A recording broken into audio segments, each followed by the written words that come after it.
My guest today is an author as well as a television writer with an incredible list of credits, Ethlie Ann Vare. Welcome to DiceGeeks.com Tabletop RPG Show. Level up your RPG campaigns by filling yourself with stories and knowledge. Explore topics from archaeology to film history to writing to literature and much, much more. This is DiceGeeks.com Tabletop RPG Show. Welcome to the show. My name is Matt, and I am your host. This is the podcast where we learn how to become better game masters and better role players by filling ourselves with stories and knowledge.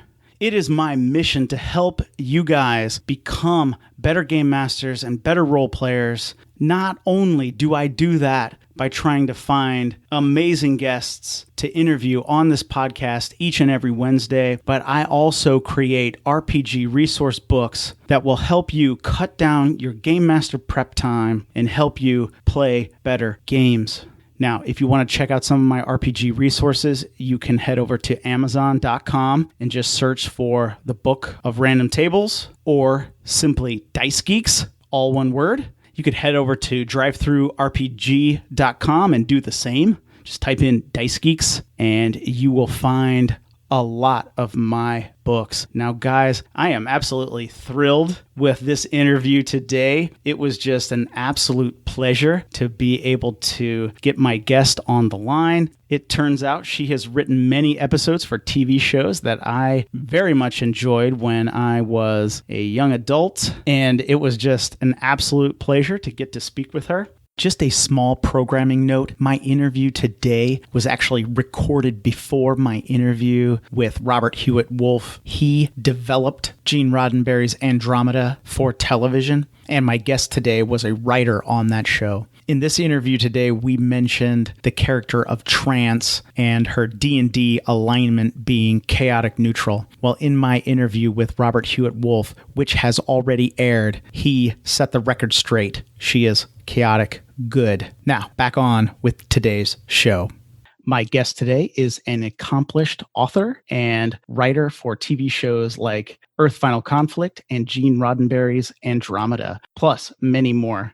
Ethlie Ann Vare. Ethlie, welcome to the show. Matt, thank you so much. Thank you for having me. Kind of wanted just to start off and just ask you a little bit about your background before we get into some of your television work. You went to some very prestigious schools and you graduated very young, but things weren't all rainbows and kittens, were they?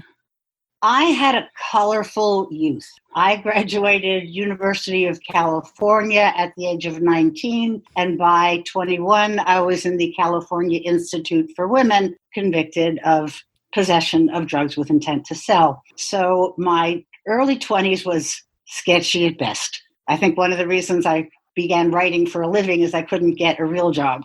From there, I believe you went into kind of the rock and roll scene and you wrote a book about that?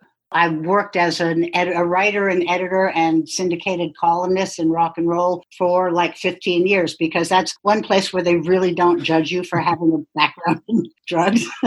And so I started covering live concerts for the local papers where I was living in Northern California at the time, and then submitted some of my columns to the United Feature Syndicate and ended up syndicating my column called Rock On to something like 1,700 newspapers around the country. It became an award-winning pop culture column, and I had a ball doing it. And then I moved to LA, started writing for Billboard magazine, became an editor of Rock magazine, and throughout the mid-'80s to mid-'90s, I was living at, the Palace and the Roxy and the Rainbow and the Whiskey A Go-Go, and just having quite the time living the rock and roll life and writing about it. What were some of your favorite bands in the 80s?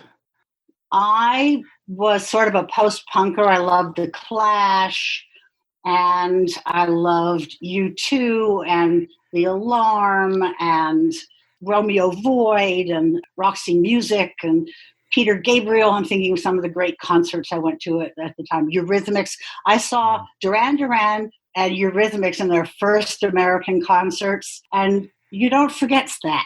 It's presaged a whole wave of music in the U.S. at some point you transitioned to writing for television. How did that come about?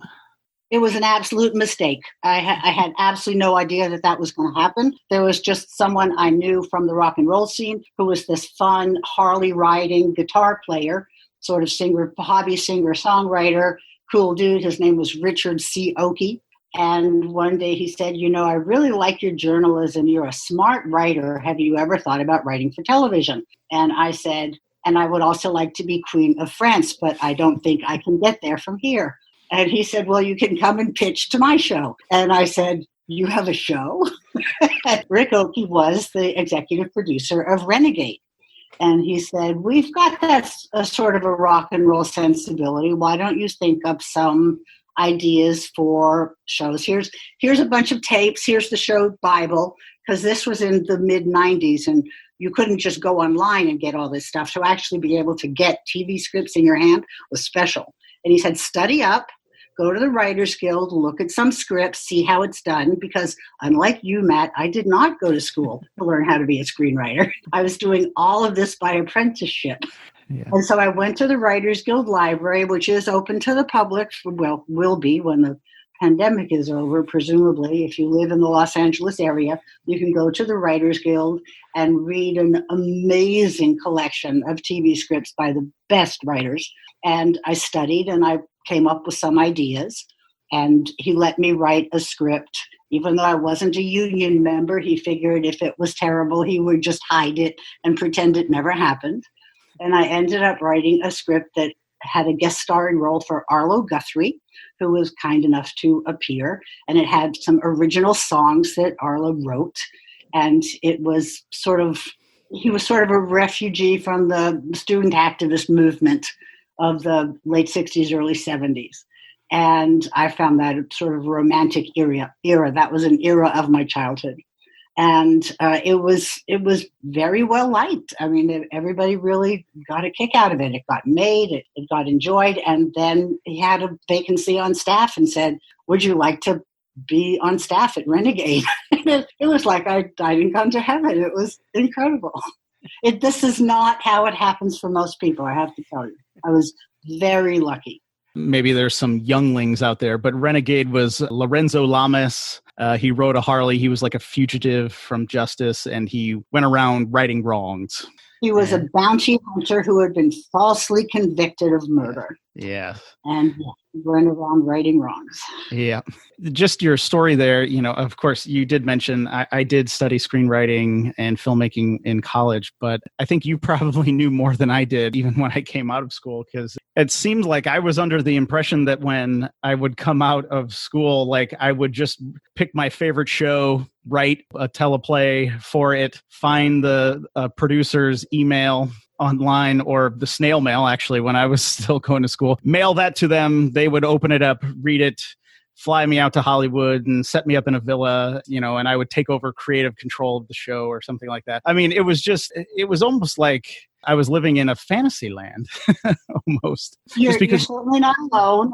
And for any listeners, I want to say, if you're going to send a spec script of your favorite show to a producer, send it to the producer of a different show, because the producer of that show can't read it.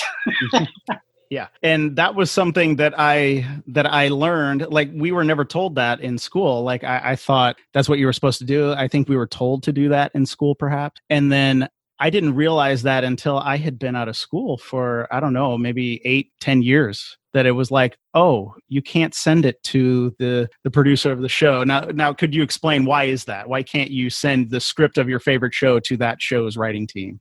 Because if they were planning on doing an episode that was even vaguely similar, they run the risk of you suing them later for having appropriated your property, even though they did not.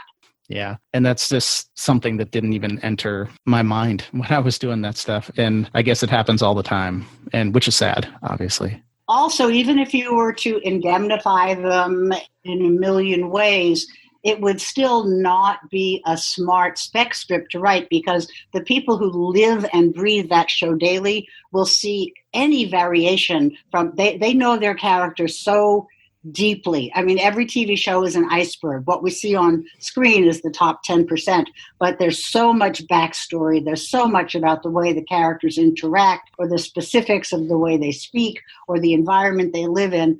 There's really no way someone from the outside is going to get it right. Mm-hmm. And so if you send it to someone who actually works on that show, they're going to spot how wrong it is immediately. It's your worst bet for submitting a spec.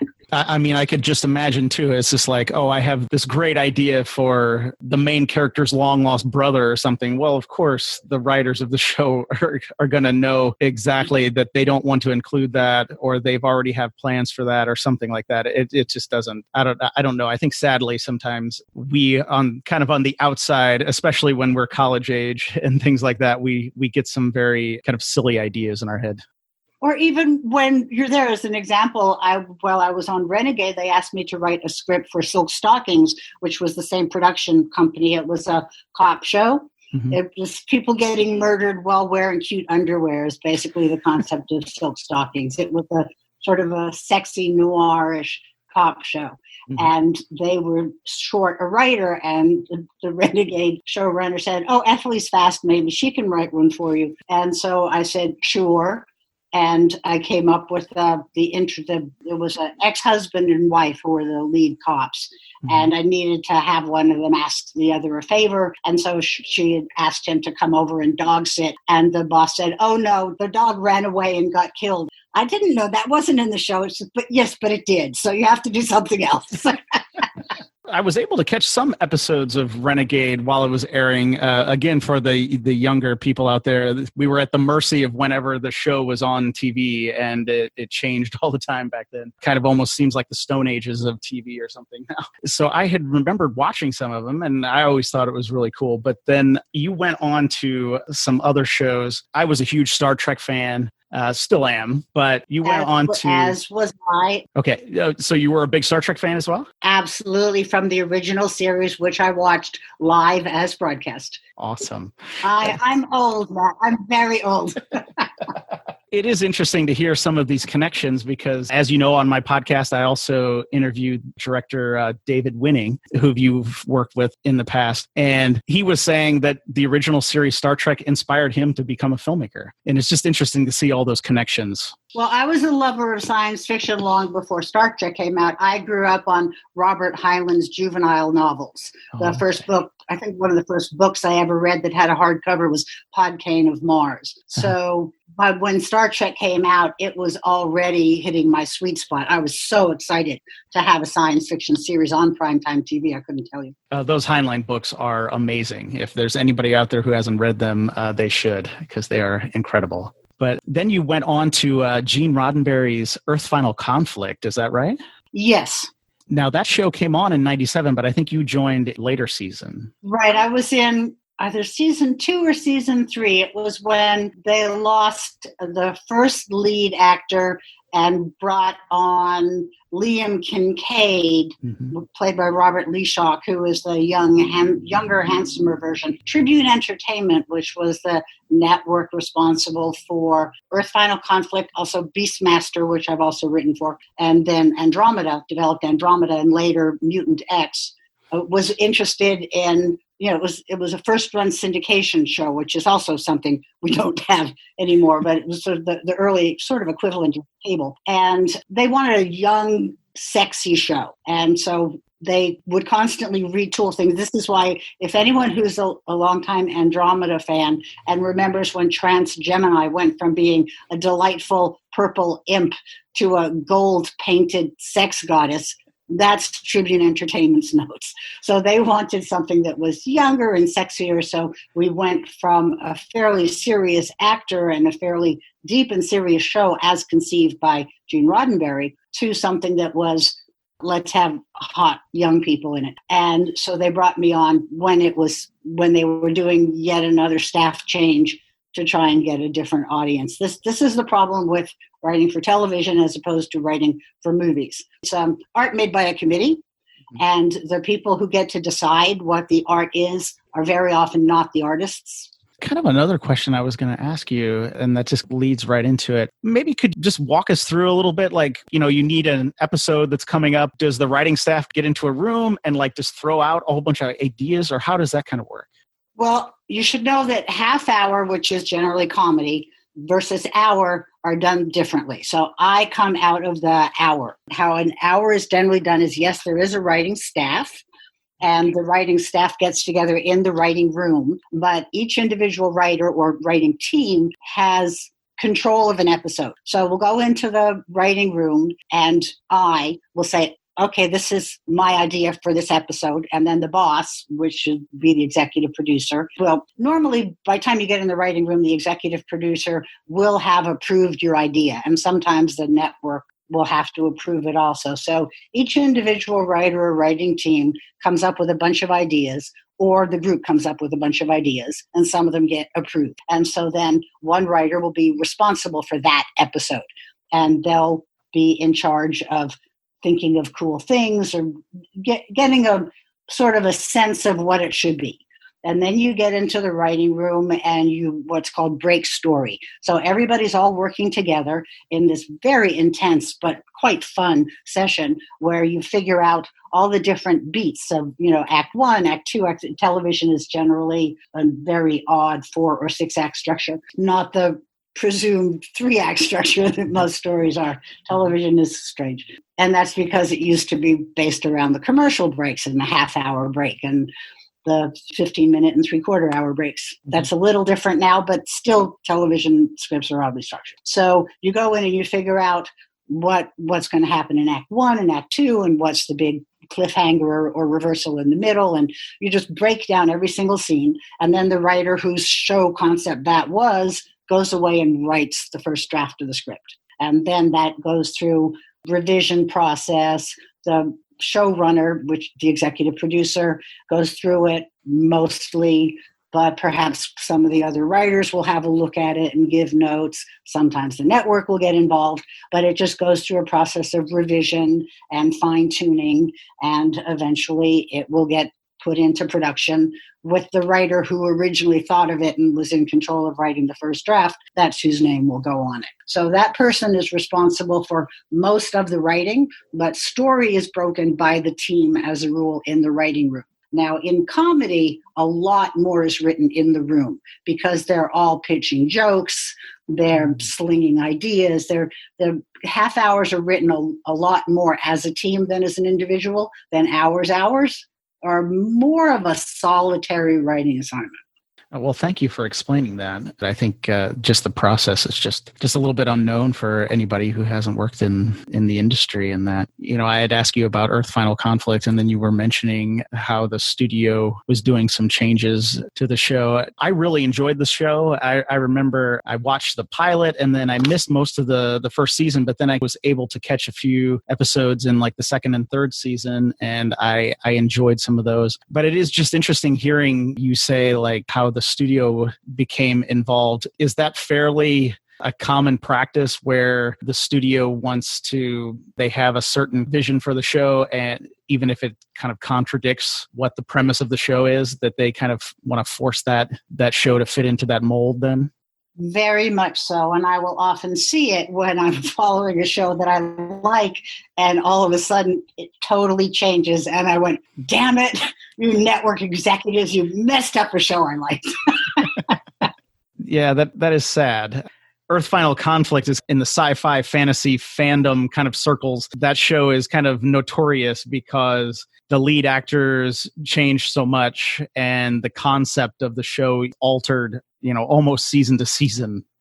Yes, it really was a totally different show every season. And we would get in there and we would say, well, hadn't we established that this character had these like super powerful things in his palms that he could use as weapons? And how is that going to play into this fight? And the boss would say, oh, no, he doesn't have that anymore. Oh, no. Oh, okay. Now, that's fairly dramatic. That's a fairly dramatic change. Oh, my goodness. It could be worse. On Renegade, the season I was working on Renegade, the co-lead actress was the star's ex-wife. Yeah. And then he started having an affair with one of the guest actresses, Oh, gosh. and the ex-wife got upset, and we had to change lead actresses mid-season. Oh, gosh. Was that Kathleen Kidmont, I believe? It was. Yeah. Oh, gosh. Okay. Well, now that, yeah. Okay. I guess there's all kinds of things that we just don't think about that goes on behind the scenes that But you never know that the whole season was totally disrupted because Lorenzo got a lovely film role during hiatus, but it required him to cut that beautiful hair. Oh. And what are we going to do? Half of the show is his hair blowing in the breeze. Yeah, that half of the show was his hair blowing in the breeze. Oh my gosh. Yeah. And that's something I guess that I just didn't think about either. It's just, the lead actor has to cut his hair. And now kind of our look and kind of our show brand almost is just totally altered. Right. You never know what's going on behind the scenes in the craziest ways. Like I worked on an episode of CSI, and it was after a summer hiatus, and the executive producer was pulling her hair out because one of the actresses had gained weight and was up a size. And still lovely, slim, beautiful gal, but her wardrobe no longer fit. And it's very expensive to totally re-wardrobe someone on the first day of shooting. It is just interesting to hear about the real world kind of problems. I think, like I said earlier, that when I was dreaming of being a filmmaker and writing movies, we're just able to imagine things without taking into practical problems like that. Oh, absolutely. When you start, we would always remind ourselves that you can blow up a planet. That's digital effects. That's cheap. But please don't blow up a car. We would have to actually buy a car. But yeah, I really enjoyed Earth Final Conflict, like I had mentioned. But then another show that you worked on was Gene Roddenberry's Andromeda. And I was telling you a little bit before we started, I think that Andromeda is probably one of my favorite TV shows of all time. I grew up on Star Trek The Next Generation. So I was 13 when Star Trek The Next Generation started airing on TV. And I just, I had loved the original series kind of in reruns on Saturday morning. And so those are probably some of my favorite shows of all time. But Andromeda is right there behind it because it was just, I don't know, Andromeda was just so cool. The premise was really cool. The quality of the episodes in that first and kind of second season of Andromeda, even though you could tell the budget wasn't very big and you could kind of see some of that here or there, the quality of the storytelling was outstanding. I thought so. Andromeda was my favorite job I've ever had in writing for television. And I was lucky enough to have been one of the first, I was the first writer hired. Robert Hewitt Wolf hired me. And so I was there to create the characters, to flesh them out, to help choose the actors, to help costume the actors. I'm the one that put Tyr Anasazi in chainmail. The actor didn't love it. He said it got very cold in the morning. I was I'm responsible for fleshing out the Becca Valentine character because I was the only woman on staff. So I had to occasionally say, yes, no, a woman would not think that way. Men who write TV bless them, they mean well, but they really want most female characters to be guys with boobs. And it's just like, that's not really a place a woman would come from. And although Becca was a very, very feisty, she was very, very alpha, but she was still a woman. And I loved writing episodes where she had to get into some possible familial or romantic entanglement. I loved writing the episode The Pearls That Were His Eyes, which David Winning directed, where we get to understand her family relationships and then I wrote A Heart for Falsehood Framed, which was a caper movie where she was in a romance. And I wrote on the first two seasons, the one that are more of the vision, the original vision of Robert Wolfe and the founding writers based on Gene Roddenberry's concepts. And it was so much fun just creating it and realizing it and coming up with the original theme song before the network replaced that, and the way the characters originally interacted. We had a ball. We could not wait to get to work every day. I think what you were just describing there, I think it showed in the way that the cast related to each other, the way the stories and kind of the way the episodes kind of unfolded. You could tell somebody was having fun. Ooh. The episode Star-Crossed that I wrote, I had a romance for Rami, Andromeda, the avatar of the battleship Andromeda Ascendant. Yeah. And it was, I like to think it was my writing, but the actress Lexa Dolan ended up marrying the guest actor who played her love interest, Michael Shanks. And they're still married today. Yeah. Yeah. I did that. You did that. So you're a matchmaker as well. So we have to keep that there in mind. You go. And you mentioned there a number of things, especially the episode, say, the pearls that were his eyes, where Becca Valentine is also dealing with her drug addiction. And just kind of thinking about your background, I'm sure that played into it, because when she says certain things about drug addiction, other shows, of course, play with that. But there was just something about some of the dialogue that she was saying that was just like, it just seemed very, very authentic.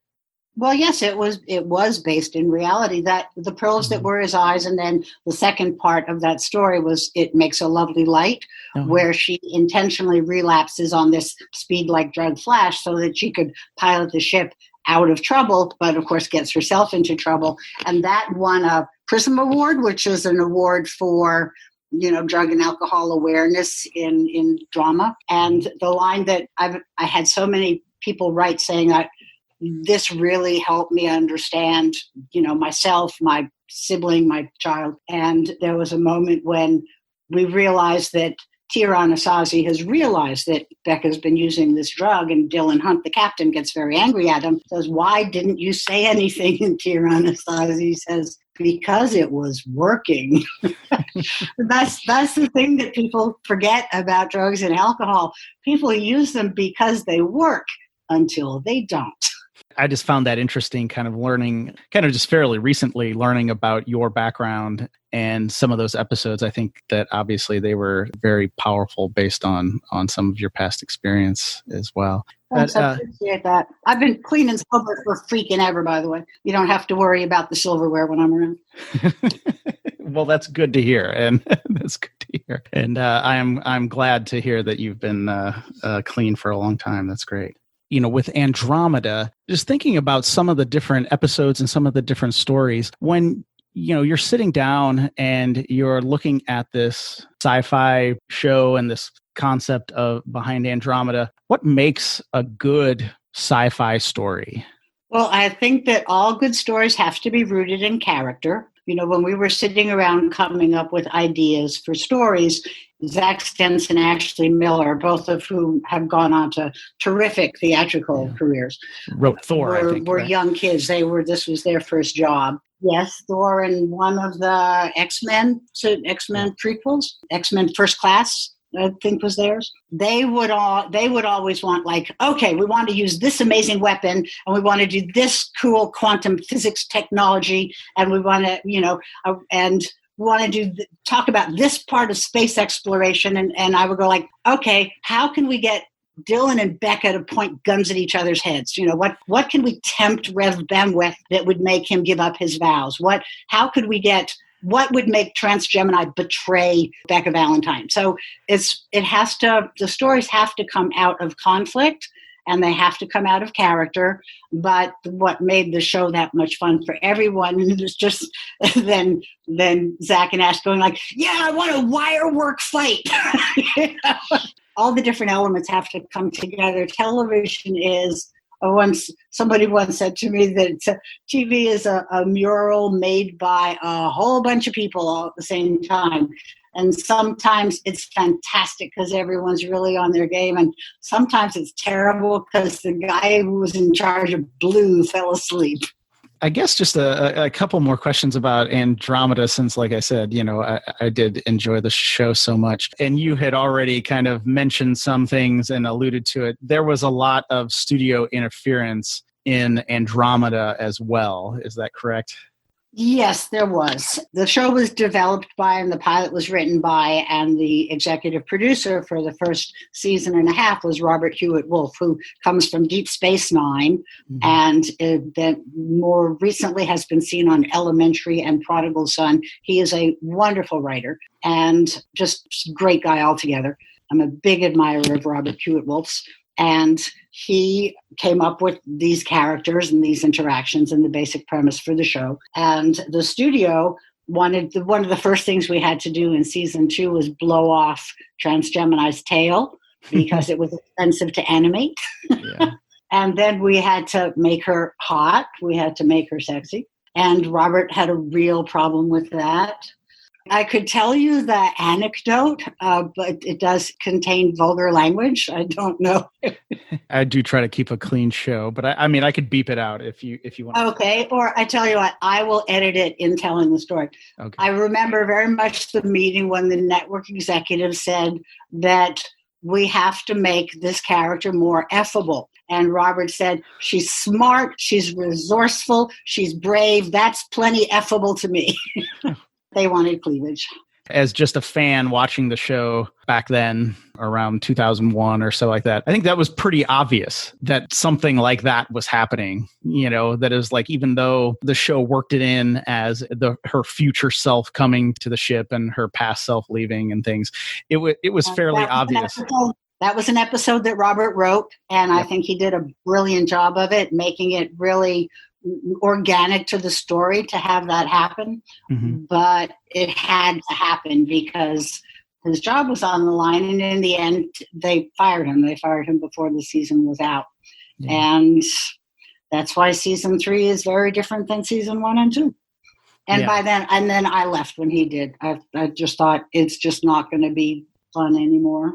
Yeah, almost the whole premise of the show changed into season 3. Well, actually, then again, it almost changed again in season 4, and then it changed again in season 5 as well. You know, kind of sad. I think if it would have been a little bit more coherent, it could have been really something special. You want me to give you sort of the really deep background on concept of the way to see a show?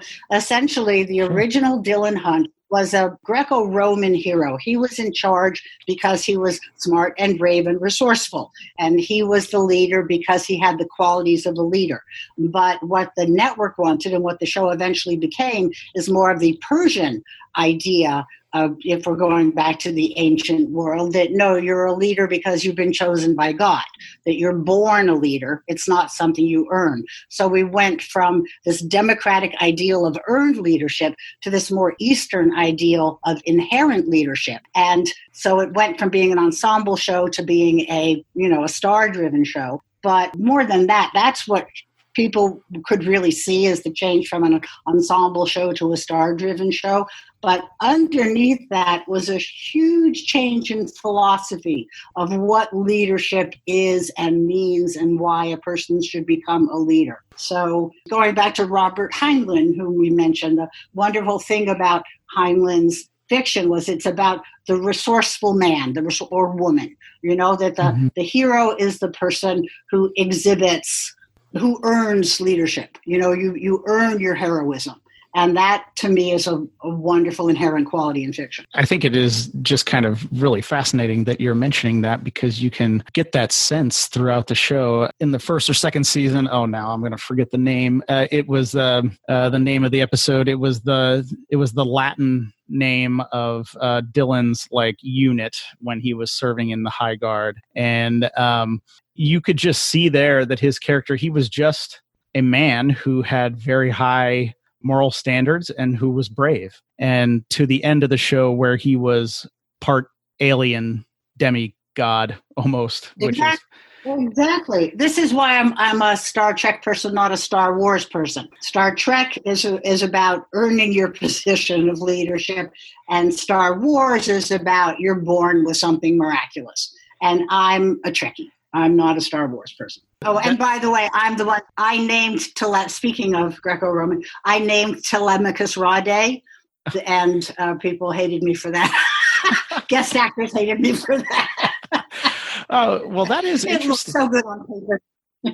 Yeah. Well, now that you brought that up, I thought the kind of the naming convention for the Nietzscheans was awesome. Gaheris Rade, and then Telemachus Rade, and then some of the other guests. They're all named for heroes, but some of them were anti-heroes. I mean, I think we had a Drago Museveni. Yep. So, I mean, they were all named after strong people. No, that's interesting that you named Telemachus Rade. But then you worked on a number of other shows and that as well. I mean, to go into depth on all of them would be a chore. So you worked on Beastmaster as well. That was the same company, right? As Andromeda and Earth Final Conflict. Correct. Sadly, I haven't got to see any of those episodes, but maybe I'll check them out. And then it had some fun stuff. It had some wonderful animal work in it. They found out, sadly, that tigers sleep a lot. They're not very ferocious on camera. It just and you can't really go over to it and poke it in the face to ask it to wake up. It doesn't respond well. So, but it had some cool beasts, and then also it was the same company that had me help develop and be in charge of for a while Adventure Inc., which was a very challenging show because it was a co-production between the U.S., Canada, France, and Germany. And while that was kind of cool to be able to go and shoot locations in all those different places, apparently the production companies in all those different locations had a slightly different idea of what the show was and should be. So there was a lot. There was a lot to balance in that, and I'm not sure that it helped the show. I had remembered hearing about Adventure Inc., years ago when it was on, but I just watched the first episode the other night. I think it's on Vudu with free for with ads if you watch it. So I just watched the first episode, which you wrote, and it is kind of cool. It has Michael Behan in it, who of Terminator fame. Just kind of thinking about that, since that was an adventure show that was set in modern day, I'm guessing that you still, when you write the story, that you want the conflict in that to arise out of the characters and not just finding a gem in a temple or something like that. Right. Well, this was definitely more of what we call a run and jump show. It was more about action and adventure. Mm-hmm. You have to have interesting characters. You did have a team. You had this interesting team. It's based on Robert Ballard, the undersea explorer who found the Titanic. So it was based on a real person, and it also was supposed to have a bit of a supernatural element, but apparently the Germans didn't think so. So a lot of the supernatural element kept getting pulled out and pulled out. I mean, that pilot that I wrote, it had sort of reincarnations of Incan Romeo and Juliet and a cursed tomb, and so it was an Indiana Jones. It was kind of an Indiana Jones, but based on Robert Ballard, but with a little bit of a genre edge to it. And I think that was just too much of a giraffe camel to pull off. The concept is really cool, just having kind of adventurers, this team of adventurers kind of going around. It is, I guess, one of those things like we were talking about earlier. It's just interesting to hear that the production company in Germany didn't realize that it was a genre show instead of something else. Right. It was conceived by Steven D'Souza, who's most famous for writing Die Hard. And the executive producer was Gail Ann Hurd of the Terminator fame. Yeah. So it had lovely bones, but because neither of them were Canadian, they didn't get to have the daily hands-on influence that it would have been nice for them to have. I see. Kind of from there, you went on to do, a lot of things. And of course, we've been talking for a while, so I'll respect your time. But you've also did a number of TV movies. And then I think you wrote a couple horror movies that were directed by David Winning as well. Which was fun, right? I co-wrote them in that he had been given a script by the network, and he thought, you know what? Why don't we try to make this a little better? Ethlie, would you like to come in and let's take a stab at it together? No disrespect to the people who wrote the original script. I mean, one of the original scripts was the guy that's gone on to enormous acclaim writing a series of horror movies that have been phenomenally successful, and he's a really good writer. But just to make them producible in Canada, to bring them in on budget, it was fun to work together with them. And you do the best you can to make something that is going to, sometimes you get to do something that's really going to go deep and really is going to make a difference in people's lives. And we're in a wonderful period of television that gets to do that a lot. But in the days of first run syndication, we mostly wanted to amuse and entertain. And if we could enlighten a little bit in there as well, then that would be great. How do you feel about how the industry has changed from like 22 episode seasons to maybe 10 episodes? How has that change kind of affected what you would do as a writer? Well, it's keeping me from getting a lot of work, I'll tell you that. There are more scripted shows on the air than ever before, but they're written by smaller staffs because they're smaller seasons, and there's almost no call for freelancers. I mean, my first job was a freelance writing job because they needed to put out 22 episodes and they only had like 4 people. So they had to go outside and hire freelancers. That's no longer the case when you're only doing 6 episodes or you can do the whole thing in-house. Sometimes one person writes out an entire season and then sells that show, and then they shoot that show, which is nice. It's more the old BBC style of doing things, and it's lovely for me as a viewer because I like having that cohesive voice. I like having the creative vision as a through line throughout an entire series, but it's very difficult for people who are just trying to get work as writers. You can no longer just mail the copy of your script to the producer and hope to get work. I was wondering about that because, it does seem that if you have 10 episodes that kind of an executive producer or a very small writing staff would just be able to have just like a very tightly controlled vision over 10 episodes instead of a 22 episode season where it would be easy to get behind. Exactly. I was sorry that you hadn't been getting a lot of work.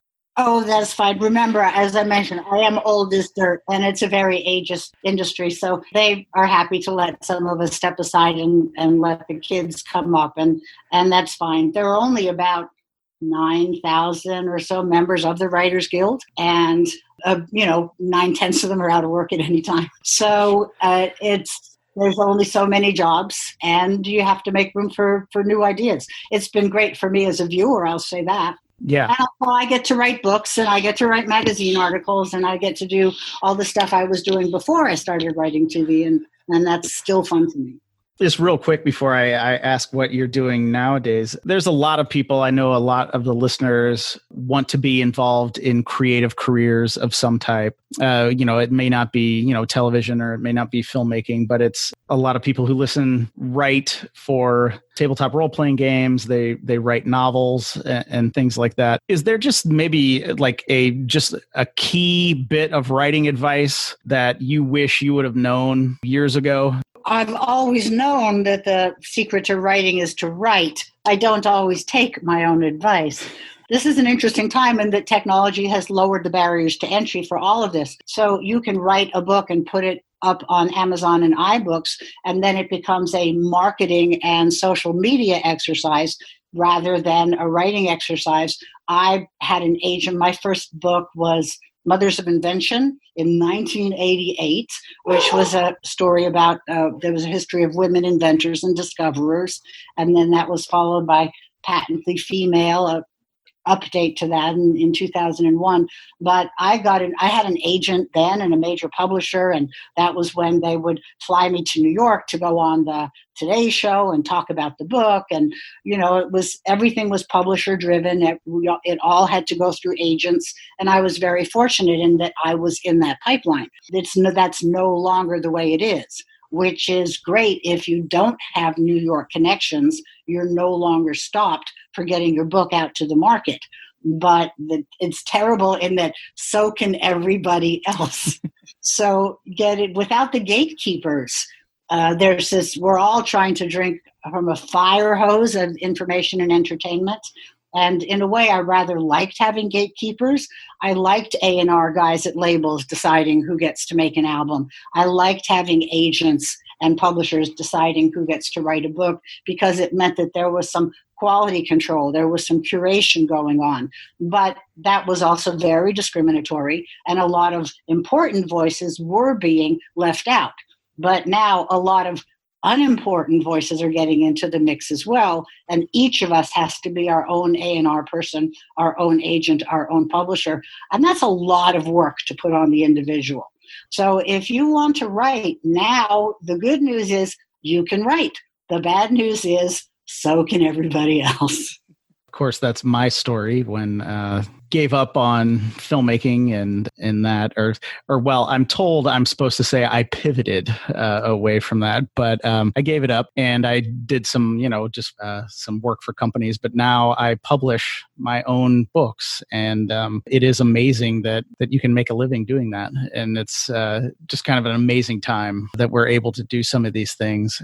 There you go. Oh, and I will say, and your particular fans might find this heartening, is one of the best things I saw for story creation and development around the table in Andromeda was the people who did play Dungeons and Dragons and the boys, Zach Ash and Robert Wolf. They did have a regular weekend D&D game. They all came out of the role-playing game ethos, and role-playing games are a constant exercise in coming up with story. You're constantly coming up with story and character, and so it's terrific mental exercise for being a writer. It's a great working of the muscle. Yeah, well, that's just very interesting that they were playing Dungeons and Dragons, because kind of, my audience, we're amateur storytellers, but each week, right, we get together and we have to try to tell a story and make it interesting and engaging, because that's our hobby. And so that is interesting to hear that the writers were playing Dungeons and Dragons and kind of using that to exercise, their story muscle, as it were. And I think it was very effective. And apparently Trans-Gemini, chaos neutral. Yeah, chaotic neutral. Great. That is actually good to know.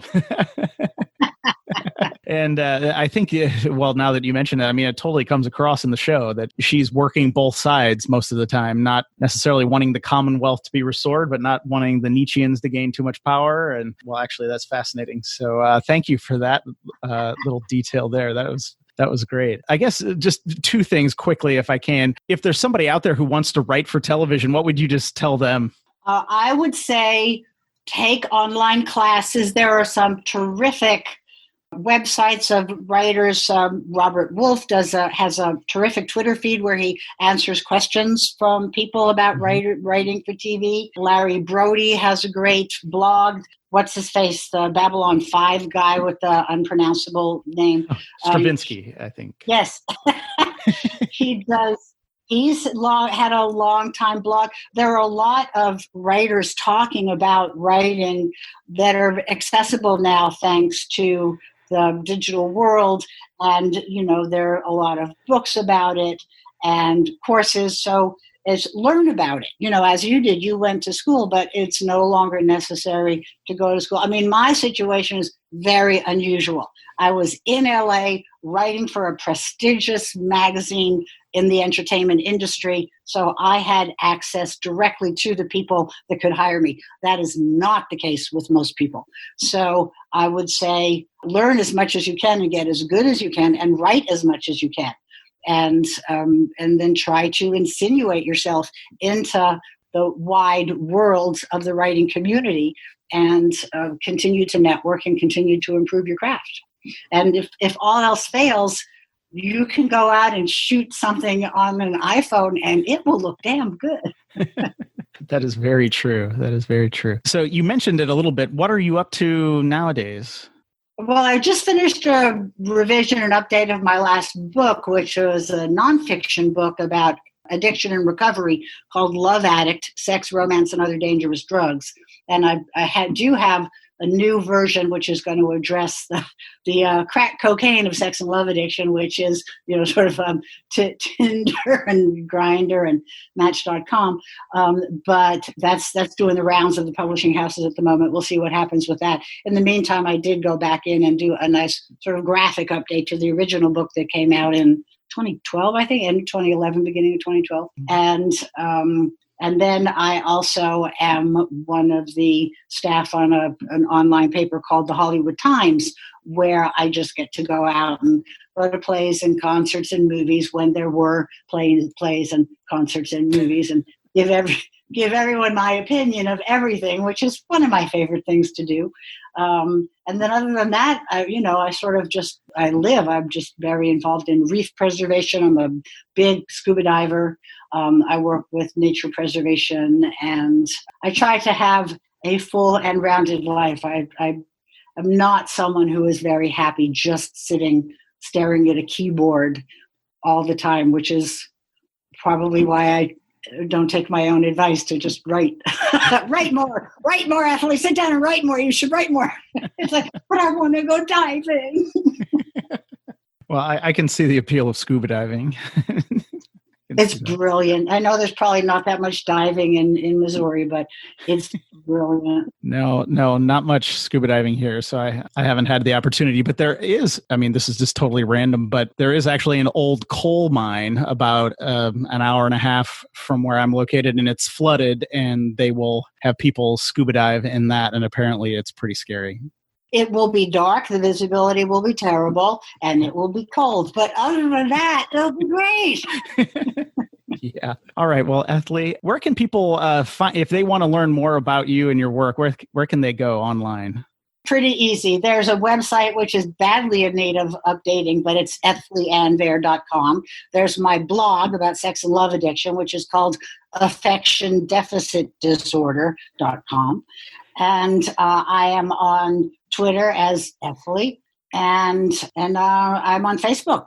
There's not a lot of Ethlies. I'm really easy to find, and I'm more than happy to hear from people. Okay. We're in week 8 of pandemic lockdown here in Southern California, and looking at 6 more weeks. So go ahead, keep me busy. It's fine. All right. Well, I will make sure that I include links to your website and to your social media in the show notes for this episode at dicegeeks.com. So anybody who wants to learn more can head over there. I will also link up your books, of course, so they can, so anybody who is interested can check those out. Well, Ethlie, thank you so much. Just found out the Andromeda novel that I wrote called The Broken Places is available on iBooks. I hadn't realized that until I was putting my new book up on iBooks. Oh, I had forgotten that you had written an Andromeda novel. I'll make sure I link to that as well. It was great fun. It extended the story of Becca Valentine and her scoundrel brother, Rafe. Oh, that sounds really cool. I may have to check that one out one of these days. So, Ethlie, just thank you so much for being on the show today. Thank you for having me, Matt. I really enjoyed myself. All right, there you have it, guys. Oh, my goodness. I had a ton of fun talking to Ethlie today. It was just an absolute pleasure to be able to interview her. I hope you enjoyed the conversation as much as I did. As you can see, she has a ton of experience and knowledge about the craft of writing and writing for television. It was just a ton of fun to be able to talk about some of those old TV shows that I enjoyed years ago. As I mentioned at the end of the episode, I have provided links to Ethlie's books as well as to some of the shows that she used to work on, so you can check those out there. If you want some free stuff, head over to dicegeeks.com/free. You'll get 10 free dungeon maps. You'll never miss an episode of this show. And each and every Friday, you will get an email update from me letting you know what is going on in the wild, wild world of Dice Geeks. Now, guys, if you enjoy this show, you can show your support by rating the show, leaving a review, telling a friend, sharing it on your social media, or heading over to patreon.com/dicegeeks and supporting the show financially. You know, guys, it takes a lot of work and a lot of time to put this show together. I enjoy it. I love it. But you know, guys, it is super encouraging to me when I hear from somebody who says that they enjoyed an episode. If you want to reach out, you can email me at matt@dicegeeks.com. Pretty simple. Or you can do one of those things that I had mentioned before, and then I will know that you really enjoy this show. All right, guys. Until next time, keep gaming.